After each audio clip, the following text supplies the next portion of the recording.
7 अरब से ज्यादा इंसानों के इस ग्लोबल विलेज में हर कोई जानना चाहता है सच क्या है। झोंपड़ियों से लेकर इक्तदार के ऐवानों तक सच की इस तलाश में आप भी हमारे साथ शामिल हो सकते हैं। सच क्या है?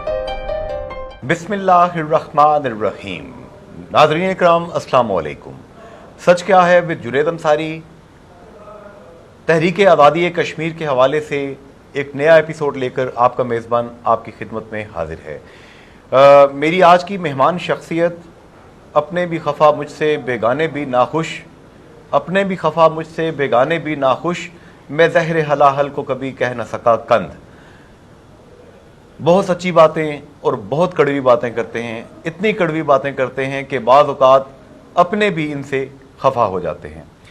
अजीम Dutt advocate, national students federation से स्टूडेंट्स पॉलिटिक्स का आगाज़ 1981 की तहरीक में, जिसे पूरा कश्मीर अच्छी तरह जानता है, जिसकी बाज़गश्त पूरे पाकिस्तान में और पूरी दुनिया में आबाद कश्मीरियों और पाकिस्तानियों ने सुनी और महसूस की, उसके रूह रवां लोगों में इनका शुमार होता है।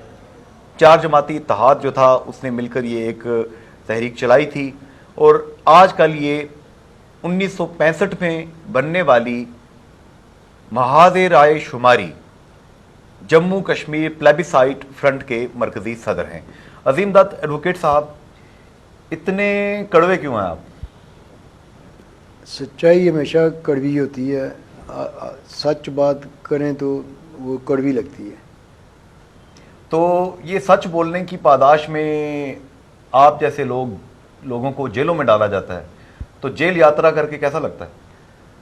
जेल यात्रा तो इस मिशन में, इस रास्ते में एक क्या कहते हैं इसको, रिहाइश के लिए या आराम के लिए एक चीज़ बनी होती है।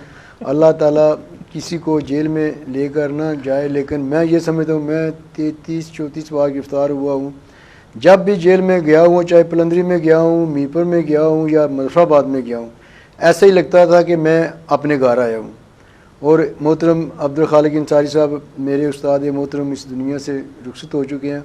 उनको जब ये बात मैं बताता था तो वो कहते थे कि हक पर और सच्चाई पर चलोगे तो ऐसे ही महसूस करोगे, बोझ नहीं होगा, कुछ और करोगे तो फिर ज़हन पर बोझ भी महसूस होगा। मैं अपनी तरफ मतवज्जो करूँगा आपको। मैंने उलमाए कराम से सुना है कि जब भी कोई इंसान अंबिया के रास्ते पे चलता है, सच्चाई के रास्ते पे चलता है, हक बात करता है, तो हुजूर सल्लल्लाहु अलैहि वसल्लम की सुन्नत की इत्तबा में उस पर परेशानियाँ आती हैं, मुश्किलात आती हैं। ये तो इसमें कोई शक ही नहीं है। और हम जो सियासत करते हैं, अंसारी साहब, मैं पहले भी कह चुका हूँ, मेरे उस्ताद मोहतरम हैं, उनका ये था कि सियासत हम इबादत के तौर पर करते हैं। हम एक नबी मोहम्मद सल्लल्लाहु अलैहि वसल्लम की सुन्नत अदा नहीं कर रहे हैं, हम 1,24,000 कम वेश पैगम्बर आए हैं, हम सब की सुन्नत अदा कर रहे हैं। कोई भी पैगम्बर ग़ुलामी के लिए नहीं आया है, हर पैगम्बर आज़ादी का दर्स लेके आया है। तो इसलिए इस रास्ते में फ़िरौन भी होते हैं, नमरूद भी होते हैं, यजीद भी होते हैं, सारे आते हैं। तो लेकिन जो हक सच कहने वाले हैं वो डटे रहते हैं। अल्लाह हमें तौफीक दे। मैं एक पढ़ रहा था फेसबुक पे, सोशल मीडिया पे बड़ी ज़बरदस्त किस्म की बात पोस्ट आती हैं। किसी ने लिखा हुआ था, गालबन डॉक्टर अमजद अंसारी साहब ने ये बात शेयर की थी, हमारे अजीज़ हैं, होम्योपैथी में आपने PhD कर रखा है, एक्यूपंक्चर में। तो उन्होंने वो पोस्ट लिखी कि मैदान करबला में एक तरफ वो लोग थे जो पानी पीते रहे और एक तरफ वो लोग थे जो प्यासे रहे। जो पानी पीते रहे वो मर चुके हैं और जो प्यासे रहकर शहीद हो गए वो आज तक जिंदा हैं। तो गोया इसका मतलब है कि हक की पादाश में मुश्किलात बर्दाश्त करने वाले जो लोग होते हैं उनका नाम अल्लाह ताला बुलंद कर देता है, जिंदा कर देता है। ये तो सच्ची बात है, लेकिन मैं अपने आप को उसको काबिल नहीं समझता हूँ। अल्लाह का नाम हमेशा ज़िंदा रहेगा। हम अल्लाह के फरमान के मुताबिक और नबी करीम सल्लल्लाहु अलैहि वसल्लम के तरीक़ों के मुताबिक बनी नौ इंसानियत की खिदमत के लिए हम काम करते हैं, चाहे वो उसमें कोई हिंदू है, मुसलमान है, सिख है, ईसाई है, कोई इंसानों के लिए, सब इंसानों के लिए। नबी रहमत सल्लल्लाहु अलैहि वसल्लम के मुतालिक कहा जाता है कि आप सल्लल्लाहु अलैहि वसल्लम चलती हवा से ज़्यादा मेहरबान थे। जिस तरह चलती हवा नहीं देखती कि किसी का मज़हब क्या है, किसी का अकीदा क्या है, किसी का मसलक क्या है, वो सब के लिए मेहरबान होती है। तो आप सल्लल्लाहु अलैहि वसल्लम तो चलती हवा से ज़्यादा मेहरबान थे। तो अली जी, आप ये बताएं, महाज़े राय शुमारी जो है, प्लेबिसाइट फ्रंट जो है, मकबूजा कश्मीर में बुरहान मुज़फ़्फ़र वानी शहीद रहमतुल्लाह अलैह की शहादत के बाद 100 سے زائد جوانوں کی جو شہادت ہے اس کو اور بھارتی مظالم کو کیسے کومنٹ کرتی ہے؟ یہ بہت بڑا ظلم ہندوستان کر رہا ہے، اور اس میں ایکچولی ذمہ دار پوری اقوام عالم کو سمجھتا ہوں، جنہوں نے 1948 میں کشمیریوں کے ساتھ وعدہ کیا تھا کہ کشمیر کے اندر پلیبیسائٹ ہوگا، وہ جس کے ساتھ چاہیں جو فیصلہ چاہیں وہ کر لیں۔ اس کو 70-69 سال گزر گئے ہیں، وہ ادارہ یہ کام نہیں کر سکا، تو اس کے ذمہ دار بنیادی طور پر وہ ہیں۔ لیکن ہندوستان ایک بوچڑ قسم کا ملک ثابت ہوا اور جھوٹا ملک ثابت ہوا ہے، جو اپنے کیک کے پر مثلا پنڈت جواہر لال نہرو ہے، انہوں نے کہا جی ہم کشمیری کو رائے شماری دیں گے، سری نگر کے لال چوک میں انہوں نے تقریر کی، پارلیمنٹ میں تقریر کی، اخبارات میں تقریر کی۔ ان کے جو یونائٹڈ نیشن میں میمن صاحب تھے، وہ نمائندے پرماننٹ مشن، انہوں نے بھی کہا تھا کہ ہم نے یہ وعدہ پوری دنیا سے کے ساتھ کیا کہ کشمیری کو رائے شماری کا موقع دیں گے۔ اب اس وعدے سے مکر کر وہ پوری دنیا کے سامنے جھوٹے ثابت ہو رہے ہیں اور بے ایمان ہو رہے ہیں، اور وہ دنیا جو ہے اس کی ذمہ دار ہے کہ ہندوستان کو رائے شماری پر مجبور کرے، اس کو کہے کہ آپ نے وعدہ کیا ہوا ہے، آپ ملک ہیں، لیکن پوری دنیا اس کو بڑا ملک ہونے کی بنا پر، اپنی کاروباری منڈی ہونے کی بنا پر یہ کہنے سے گریزاں ہیں۔ تو ایسی ہی چیزیں ہوتی ہیں جو دنیا میں امن کو خاصر کر دیتی ہیں، امن باقی نہیں رہتا، ظلم ہر طرف بڑھتا جاتا ہے، تو پھر آخر میں اس کا اینڈ جو ہے وہ اختتام پر ہوتا ہے۔ سردار عتیق احمد خان صاحب نے کچھ عرصہ قبل مجھے انٹرویو دیتے ہوئے یہ بات کہی تھی کہ کشمیر جو ہے اس وقت ایک نیوکلیئر رنگ کے درمیان واقع ہے۔ اس نیوکلیئر رنگ کو انہوں نے اصطلاح ایجاد کی، بڑی پیاری پیاری اصطلاحات ہوتی ہیں ان کی، بندہ انجوائے کرتا ہے۔ انہوں نے کہا دیکھیے جناب، پاکستان، ہندوستان اور چائنا، یہ 3 ممالک ہیں جن کے درمیان کشمیر موجود ہے، تو اس لیے یہ دنیا جو ہے یہ جوہری تباہی کا نشانہ بن سکتی ہے اگر یہ مسئلہ حل نہ ہوا۔ آپ اتفاق کرتے ہیں؟ میں اتفاق کرتا ہوں کہ اگر زیادہ دیر کشمیریوں کو غلام رکھنے کی کوشش کی جائے گی تو یہ صورتحال پیدا ہو سکتی ہے، یہ اس کی ذمہ دار بھی ہندوستانی حکومت ہی ہوگی۔ یہاں یہ بتائیں کہ عظیم دت ایڈوکیٹ صاحب کے محاذ رائے شماری 1965 میں بنی، عبد الخالق انصاری ایڈوکیٹ مرحوم، مقبول بٹ شہید رحمۃ اللہ علیہ اور جتنے ان کے ساتھی تھے، ان سب لوگوں نے مطلب مٹی کی محبت میں وہ سمجھیے کہ قرض اتارے ہیں جو واجب نہیں تھے ان پہ۔ کوئی شعر بھی ہے اس حوالے سے نا۔ تو پوری دنیا میں آباد کشمیری جو ہیں وہ آج بھی محاذ شماری کو تمام آزادی پسندوں کی مدر آرگنائزیشن کے طور پہ لیتے ہیں۔ تو کیا یہ تمام جماعتیں جو ہیں جو ایک ہی نظریے کی ہیں، کیا یہ ایک پلیٹ فارم پہ دوبارہ اکٹھی نہیں ہو سکتی؟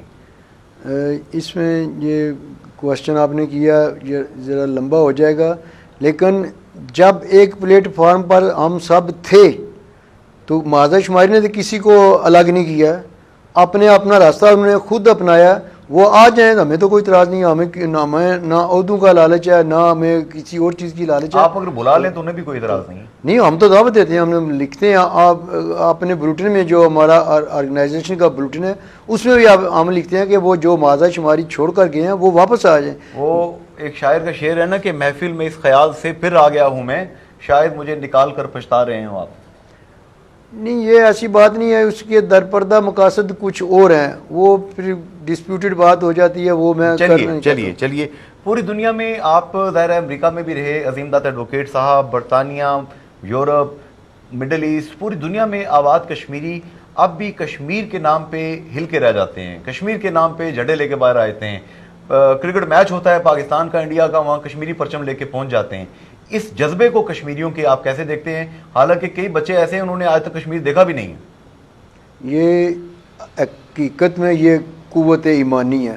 نبی کریم صلی اللہ علیہ وسلم پیدا ہوئے مکہ میں، جب ان کو چھوڑنا پڑا تو کعبہ کی طرف دیکھ کر انہوں نے کہا تھا کہ دل نہیں کرتا چھوڑنے کو، میرے محبت ہے مجھے اس مٹی کے ساتھ، لیکن یہاں کے ظالم لوگ مجھے رہنے نہیں دے رہے۔ وطن سے محبت نصف ایمان ہے، یہ ان کی قوت ایمانی ہے جو ان کو اجاگر کرتی ہے کہ وہ اٹھتے ہیں، مظاہرے کرتے ہیں، جلسے جلوس کرتے ہیں، سب کچھ کرتے ہیں، یہ ایمان کا حصہ ہے، میں یہ سمجھتا ہوں۔ آپ کیا سمجھتے ہیں عظیم دت ایڈوکیٹ صاحب، کیا آپ نے اپنی ڈمیز پیدا کی ہیں، اپنی سیکنڈ لائن لیڈرشپ تیار کی ہے؟ کیونکہ انسان جیسا کہ آپ نے خود کہا فانی ہے، بقا اور دوام صرف رب کی ذات کو ہے، تو کیا آپ نے تربیت یافتہ ایسی لیڈرشپ پیدا کی ہے جو آپ کے بعد آپ کے پرچم کو تھام سکے؟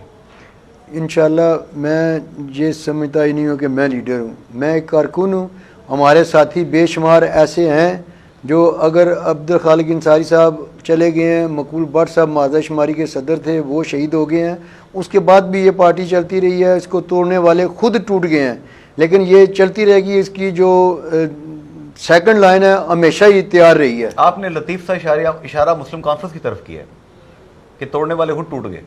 नहीं मुस्लिम कॉन्फ्रेंस का तल्लुक ही नहीं हमारे। चलिए अच्छा, अब ये बताएं कि अवामी मसाइल के हवाले से भी आप हमेशा सर फहरिस्त रहते हैं।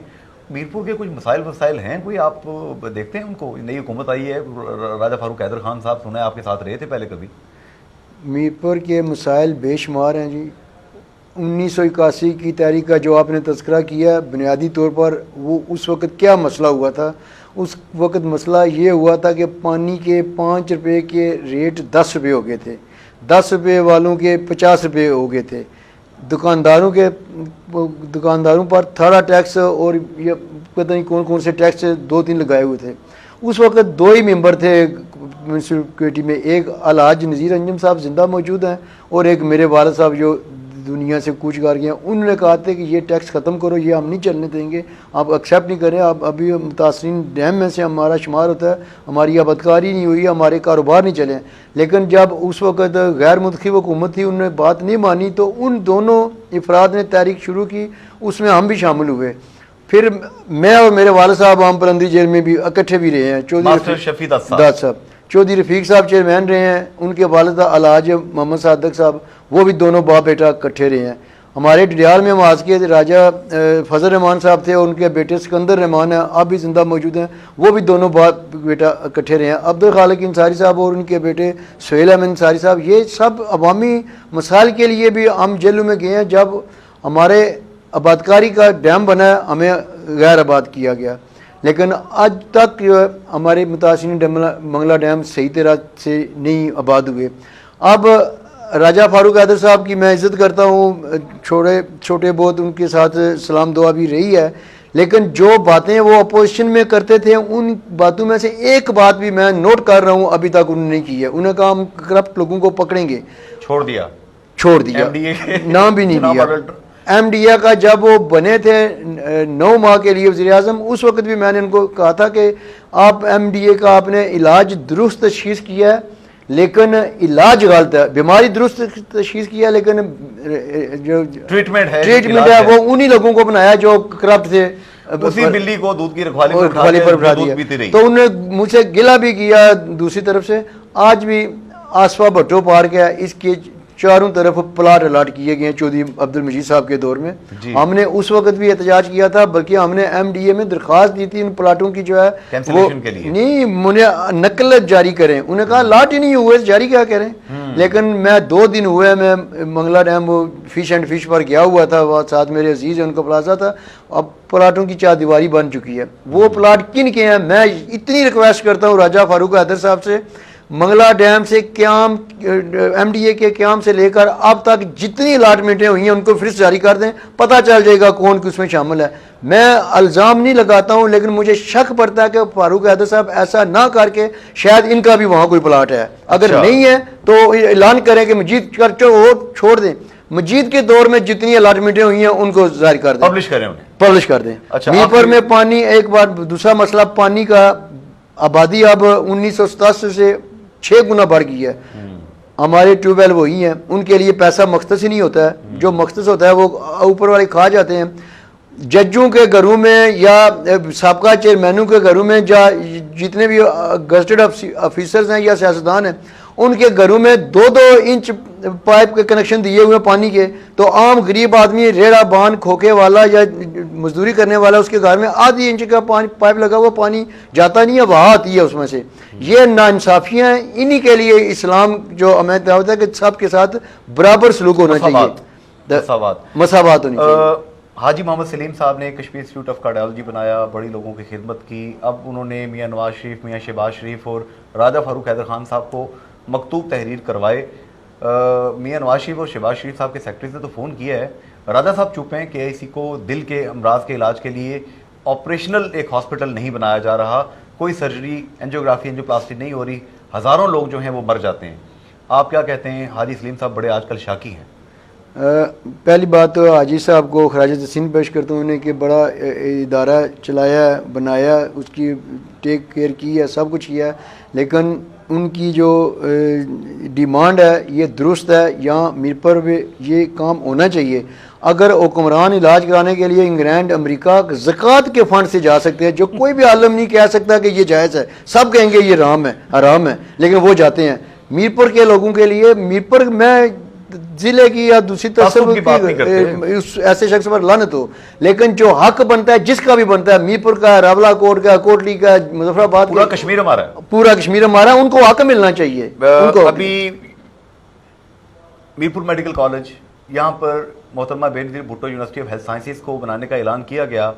हम खबरें सुन रहे हैं कि इस यूनिवर्सिटी को भी और मीरपुर मेडिकल कॉलेज को भी 1 साल 1.5 साल के अंदर रोल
सात अरब से ज्यादा इंसानों के इस ग्लोबल विलेज में हर कोई जानना चाहता है सच क्या है। झोपड़ियों से लेकर इक्तदार के ऐवानों तक सच की इस तलाश में आप भी हमारे साथ शामिल हो सकते हैं। सच क्या है?